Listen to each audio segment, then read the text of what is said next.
Donald Trump had yet another mini meltdown yesterday after he finally decided to read a 3-day-old article from the New York Times that claimed that his power was weakening within the Republican Party because so many of his endorsements have failed this year. And of course, in previous years where Donald Trump's endorsement was actually more likely to cause you to lose your election than it was to cause you to win it. Now, his track record in this year's primaries actually got off to a fairly decent start, but then as things kept rolling, he suffered more and more losses, putting him back around, I think, that 50% mark, meaning his endorsement is effectively useless for most people. But Donald Trump finally again read the article that came out on Saturday, so on Tuesday he reads it, and he puts out a lengthy statement here that he posts on Truth Social. And this is what he has to say.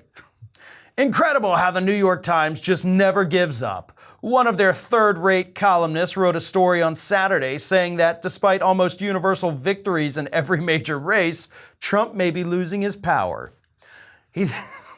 Universal victory. That's, God almighty, that's so far away from reality, it's hilarious. He then goes on to list like 3 different races where the person he endorsed wins. Like 3.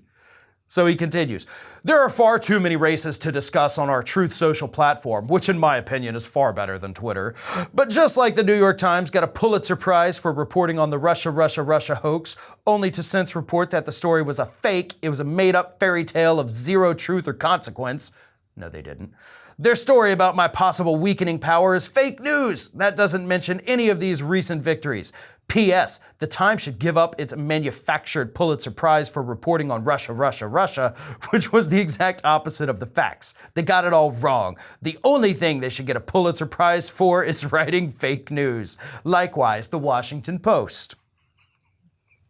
He's not even done yet, folks. You got more. I will say that there are disadvantages to having this never-before-seen endorsement power. I endorsed Mitch McConnell, who was going to lose in a record fashion, and he ended up winning. I endorsed Brian Kemp in Georgia, who was going to come in last place, and he won in a landslide. And I endorsed some others who have not been good to me, but I will never be good to them either.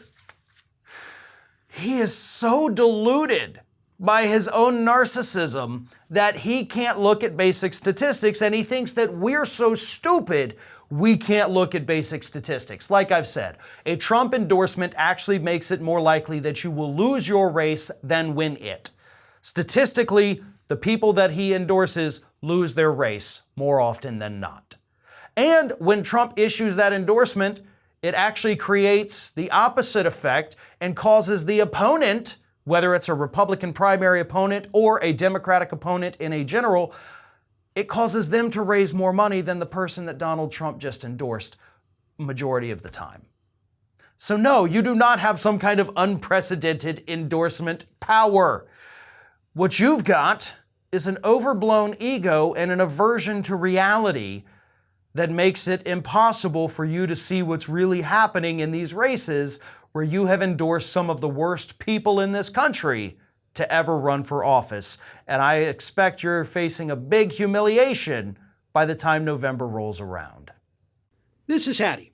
Hattie wants to know why you have not subscribed to our channel. You obviously like our videos, so do us a favor and subscribe.